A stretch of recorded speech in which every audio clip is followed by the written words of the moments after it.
अस्सलाम वालेकुम वरहमतुल्लाहि वबरकातुहू।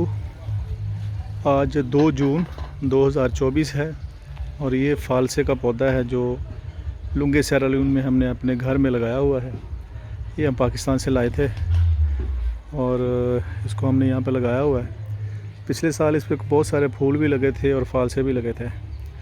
तो चूँकि हमें सही तरह नॉलेज तो नहीं है, इसलिए हम तजर्बे करते हैं और सीखते हैं। इस साल मेरा ख़्याल है दिसंबर में इसकी प्रूनिंग मैंने कर दी थी। उसका नतीजा ये निकला था कि जब इसका टाइम आया था, मेरा ख़्याल है शायद फल देने का, उस वक्त हमने इसकी प्रूनिंग कर दी। और जब इसका वक्त गुज़र गया फल देने का, तो उसके बाद इस पे ना फूल है ना फल है।